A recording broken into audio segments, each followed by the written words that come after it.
नमस्कार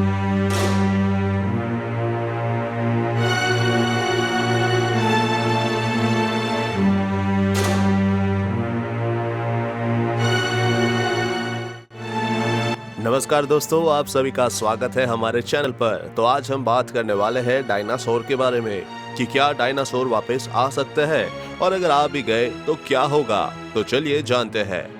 इमेजिन कीजिए कि आप सुबह उठकर अपना ब्रेकफास्ट और बाकी सारा काम पूरा करके ऑफिस या स्कूल जाने के लिए तैयार हो रहे हैं और घर से बाहर निकलते ही आपको अपने आसपास कैसे जानवर देखने को मिलेंगे। 99% केस में डॉग्स, कैट्स, बर्ड्स जैसे जीव ही देखने को मिलेंगे। लेकिन सोचिए कि आपको इन सब जानवरों के साथ डायनासोर भी देखने को मिले तो कैसा होगा, है ना? चौंक ना जाइए, लेकिन अब डायनासोर का 21वीं सदी में होना तो बिल्कुल ही नामुमकिन है। लेकिन आप जानकर हैरान रह जाएंगे कि डायनासोर को आज के समय में फिर से जिंदा करवाना काफी हद तक पॉसिबल है। और तो और वैज्ञानिक इस प्रोजेक्ट पर सीरियस काम कर चुके हैं और 2050 के आते आते इन डायनासोर को देख पाना संभव होगा। तो इनकी पूरी सच्चाई को जानने के लिए इस वीडियो के अंत तक बने रहे। तो इन डायनासोर को फिर से जिंदा करने के लिए हमें सबसे पहले जो चीज चाहिए होगा वो डायनासोर का डीएनए। अब डायनासोर जिस समय धरती से पूरी तरह विलुप्त हुए थे वो समय तो आज से लगभग 6.5 साल पहले था। अब इतने पुराने समय में जाकर डीएनए ला पाना तो नामुमकिन है। तो हमें ऐसे जानवरों की जरूरत होगी जो देखने में डायनासोर की तरह हो।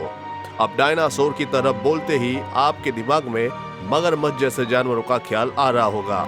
लेकिन हम जिस जानवर के डीएनए से वापस ला पाएंगे वो महज एक पक्षी है।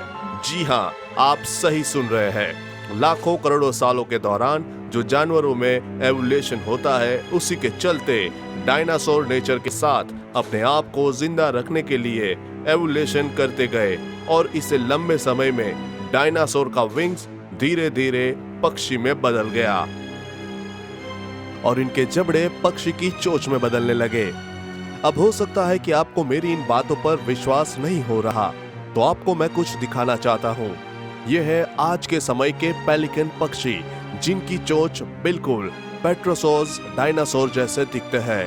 तो वाकई दूसरी तरफ ऑस्ट्रेलिया का ऑस्ट्रिच, उसकी पैटर्न काफी हद तक वेल्स्टर रैप्टर डायनासोर जैसा है। लेकिन जुरासिक पार्क सीरीज में काम कर चुके मशहूर पैलेंटोलॉजिस्ट जैक हॉर्नर के मुताबिक डायनासोर्स को जिंदा करने के लिए चिकन का डीएनए चाहिए और चिकन के डीएनए से बने वाले डायनासोर को चिकनोसोर कहा जाएगा। लेकिन हमारा कॉमन साइंस तो यही कहता है कि एक तरफ डायनासोर और जो आकार में बहुत ही ज्यादा बड़ा होता था और दूसरी तरफ चिकन जिसे कि हम बहुत ही कमजोर पक्षी कहते हैं। एक कमजोर पक्षी से बेहद बड़े डायनासोर को पाना आखिर संभव कैसे होगा? तो हॉर्नर के मुताबिक चिकन के अंदर मौजूद डायनासोर्स के प्रिजप और इनपटिव जीव को अगर हम किसी तरह जिंदा कर पाए तो चिकन से ही हम डायनासोर को वापस ला पाएंगे। अब ये चिकन और एलिगेटर असल में थेरोपॉड डायनासोर के वंशज है, जिन प्रजाति में वेलोसिरैप्टर और टी रेक्स भी शामिल है।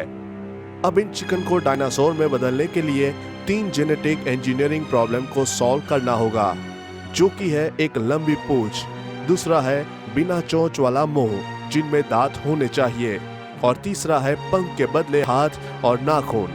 बस अगर इन 3 प्रॉब्लम्स को सॉल्व कर लिया जाए तो हम ज्यादा दूर नहीं बल्कि हम साल 2050 के आते आते डायनासोर को जिंदा देख सकेंगे। लेकिन इनके आने के बाद धरती पर क्या क्या बदलाव देखने को मिलेंगे, अभी के लिए इसे हाइपोथेटिकल सिचुएशन ही समझ के चलते हैं। तो इन डायनासोर के फिर से जिंदा होने के बाद सबसे पहले वही होगा जो डायनासोर मूवी में हुआ था। मतलब एक सचमुच का जुरासिक पार्क खुलेगा और जिस तरह हम चिड़ियाघरों में घूमने के लिए जाते हैं उसी तरह हम इन जुरासिक पार्क में भी जाएंगे। इनमें से कुछ डायनासोर को एग्रीकल्चर यानी खेती में इस्तेमाल किया जाएगा, खासकर डिप्लोडोकस डायनासोर को, जो कि एक शाकाहारी जीव है। लेकिन जो डायनासोर मांसाहारी है उनको हमारी इकोसिस्टम में संभाल कर रखना होगा, नहीं तो ये मांसाहारी डायनासोर किसी भी जीव को जिंदा नहीं छोड़ेंगे और हमारा फूड सिस्टम पूरी तरह से।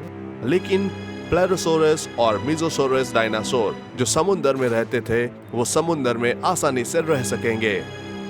लेकिन हमें ध्यान ये भी रखना चाहिए कि इन डायनासोर की भूख काफी ज्यादा होती है, तो इनके खाने के लिए समुद्रों में मछलियां कम भी बच सकती है। अब तक तो हम भविष्य में क्या हो सकता है इसकी बात कर रहे थे, लेकिन अगर कुछ हम एक सेकंड के लिए यही सोच ले कि जिस एस्ट्रॉइड के धरती से टकराने से डायनासोर खत्म हो गए थे, अगर वह एस्ट्रॉइड धरती से टकराया ना होता, डायनासोर का क्या होता।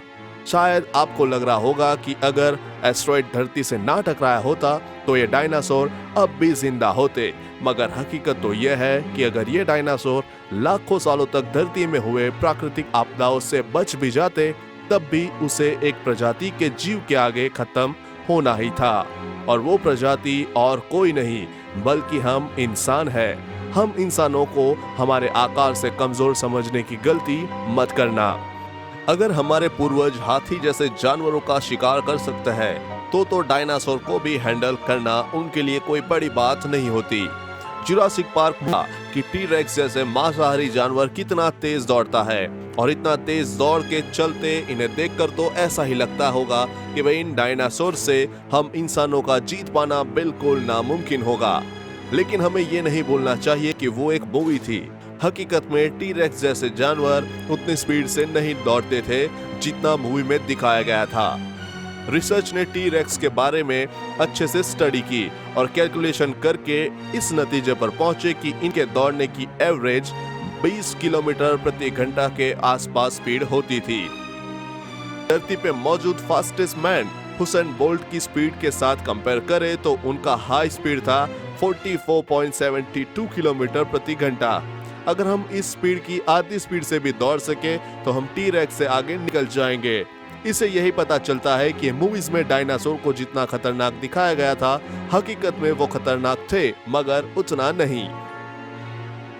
तो अगर डायनासोर इन सभी मुश्किलों का सामना करके जिंदा बच भी जाता, तो या तो इनकी भूख इनको मार डालती या फिर एवोल्यूशन के चलते इनके आकार बहुत छोटे हो जाते। कहा जाता है कि पहले के समय महामानव भी हुआ करते थे जो आकार में आज के इंसान से काफी बड़े होते थे और समय के साथ होते गए।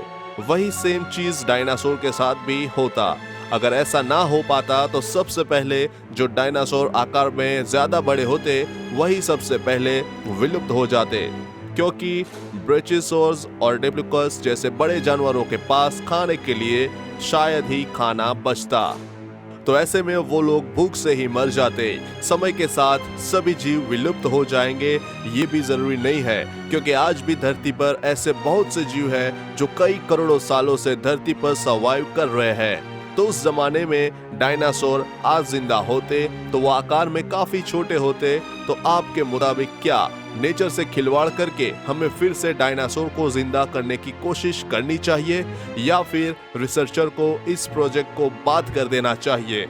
अब इनके फायदे और नुकसान दोनों ही है, जो कि आपको वीडियो के दौरान पता चल ही गया होगा।